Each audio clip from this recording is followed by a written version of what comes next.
Latinos are underrepresented. We're talking now we're talking about 1970 when I got into the business. And I said, I need not only to represent myself, I need to represent a whole community that is misunderstood, stereotyped, maligned. And so I recognized I needed to do that. And, it's laughingly, let me say to you that one of the very first meetings I had when I came to San Francisco, and that was in 1971. I left LA, my first job, and came to work in San Francisco at the station, at one of the stations there. And I was asked to come to a community meeting of Latino by a woman. She was a lawyer, a Latina lawyer, who had been advocating for representation of Latinos in TV news. And they threatened, at the point when they had leverage and teeth, they threatened to challenge their license. Those were the good old days when you had a tool, right? But anyway, so, she got a couple of us, like me and another guy. We got the first Spanish language or English language Latino magazine called Alma de Bronce. And that was in the 1970s. So anyway, but I was sitting, on the dais, and I heard someone call out from the audience, "Sell out." And I said to them, and I was very composed, because, it didn't offend me. I understood it. And I said, first of all, I don't speak Spanish well enough to be in Spanish language television news. So I don't want to embarrass the community. Second of all, Spanish language television right now is crap. Read TV news. It was like a one-room, camera show. So I just really knew that was not the place I needed to be in order to really put forth a Latino image. And thirdly, I said to them, you can't have a voice if you don't sit at the table. So I'm taking this opportunity to sit at that table, not only to go and show who we are, but to advocate, to make sure that we cover fairly who we are. I was the first to become a minority journalism intern, reporter. I took a reporter position. This was a deal worked out actually by AFTRA to bring more, women of color, or reporters of color. So, and Belva Davis, one of our icons from the 60s, 70s, was one of the leaders in AFTRA who, helped make that agreement happen. So I also got the opportunity to cover some of the major historic stories of the decade. 1974, the Patty Hearst kidnap. The SLA released a series of audio recordings confirming her kidnapping. I'm making this tape to let you know that I'm still okay. I knew I was one of the first Latinas there. I knew I'm a woman. I knew that I had to prove I could be as good as a man. This was my thinking. I babysat on that for a year, I think, in front of the Hearst house with all the FBI, all of the mostly male reporters in front of us, or producers or cameramen. And so that was in and of itself a learning curve, because I learned very well to get along with white males, including those who were the nastiest. I just ignored those and enjoyed creating a relationship with those others, to be respected, and to learn from them. And so that was kind of that opportunity. But that also earned me my first Emmy. And then that was followed up within 2 years, the assassination of San Francisco Mayor Moscone and Supervisor Harvey Milk, which then launched Dianne Feinstein into the mayor's job, and then her work up her trajectory up the ladder into the Senate. Then I was able to cover from Oakland, covered the Black Panthers. And that was an interesting story because they were seen as, from the FBI perspective and a lot of other people, this fearful group, these thugs. But I got the opportunity to interview Huey Newton and Bobby Seale and Elaine Brown, who was one of the few African American women in the leadership of the Black Panthers. But to me, they were the first social workers, because the issues that they were covering were disparities, were, underserved communities. And in that case, there was a large African American community in Oakland, and in these certain neighborhoods. And so they wanted to have school lunches and school breakfasts and different things that now are part of, educational tools that are in schools all across the country. They were some of the first social workers. I was able to move, even, I think, within the Black community, who saw that I could be respectful of their representatives, whether they were good, not, et cetera, et cetera. But the other big story I covered was the attempted assassination of Jerry Ford. This was in Sacramento when Squeaky, one of Manson's followers, decided to take a potshot at him when he was walking from his hotel to the Capitol to speak to the legislature. And I just happened to be a number, I don't know, 50, 100 feet behind him, because I was, the phalanx of Secret Service, but trying to be as close as I could, following him across. And suddenly I heard this, noise, et cetera, et cetera. And I said to my camera, he's probably fallen. Because don't you remember, he had this reputation for always falling? And then suddenly there was this swarm of Secret Service and police or whatever. And they headed towards this way, towards a tree. And so I said to the cameraman, they were running with the president, they got him and they were running. I said, let's go over there.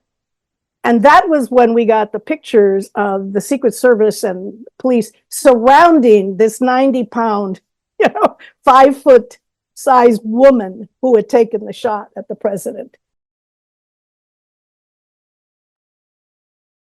The imposter syndrome is not something most people don't come with, and women to some great extent, when you come from humble beginnings and modest backgrounds and so on and so forth. But I was also very proud that I could stand tough and not let upper management or not let people with power frighten me. I mean, I was scared to, but I didn't let them know it, I was a senior in high school, and the braceros were usually hauled to all the fields in a big truck or a bus or things like that. And sometimes they put them in these large trucks that had no windows. They had benches, they sat there, and that was it. So one of these one day was driving and got stuck on a railroad track, and along came a train and hit it, smashed it, and most of them were killed, and half of them weren't identified.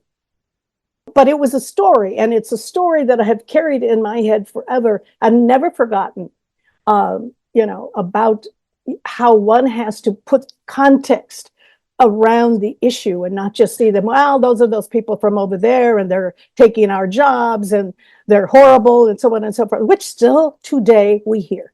And so I just remember those stories. So I was particularly sensitive when I covered Latino stories. I got the fellowship to Columbia, which was a Columbia journalism program for reporters of color just coming out of journalism.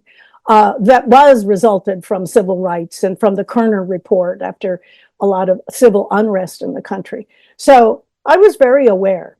What I think I felt sadly about was that there wasn't as much focus on Latinos as I would have liked to, because every program I went to were mostly African-American students. And so I was always the other, but so I always hung around with the African-American students because I felt the home there. I felt, a kinship. I had, we could share experiences. So it was always a kind of a being that one in the middle with, who are you? I mean, what are you kind of thing. When I went to work in Boston in 1980, which was desegregation just happened and busing just happened. It was also a very black and white issue. And I was like one of the few Latinos in Boston TV. And I remembered the desk assignment editor called me up for an assignment, and she said, we have a policy that we don't send our African-American reporters or cameramen into Southie, which was Irish, the Irish community.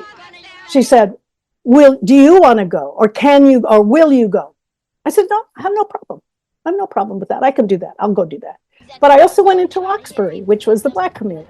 So, you know, I saw this happening around me very, very early on.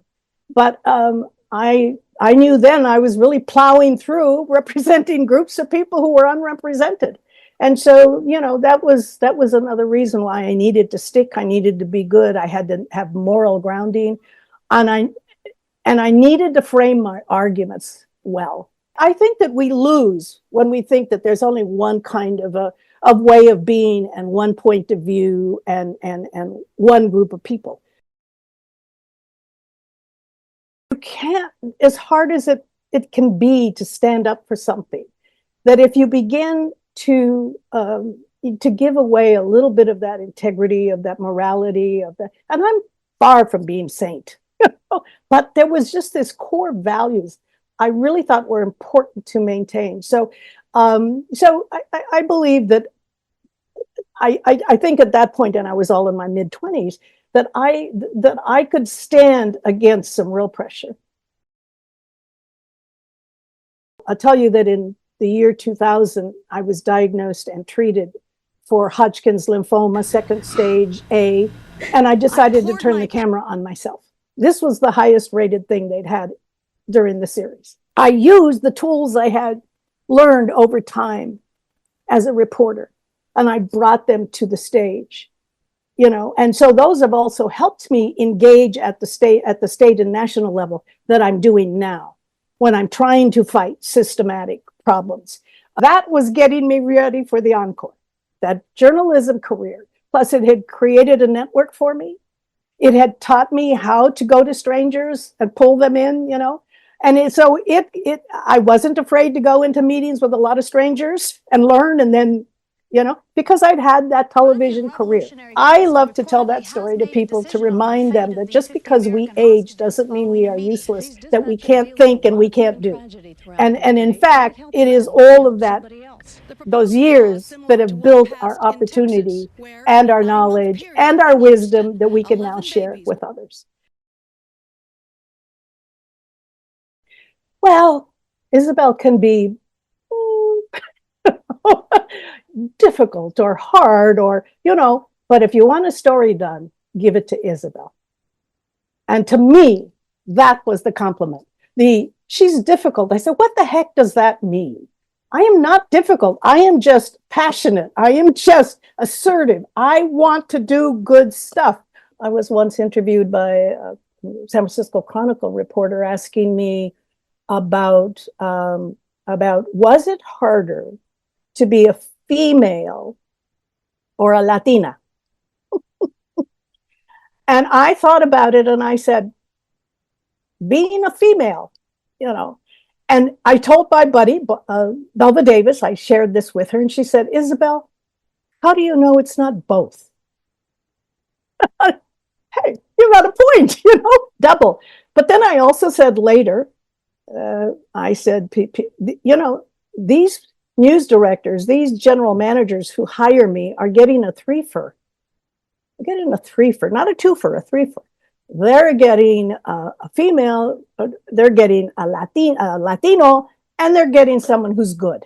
I'm proud of what I did. I can honestly say that I'm proud of my work and my place and what I've been able to accomplish.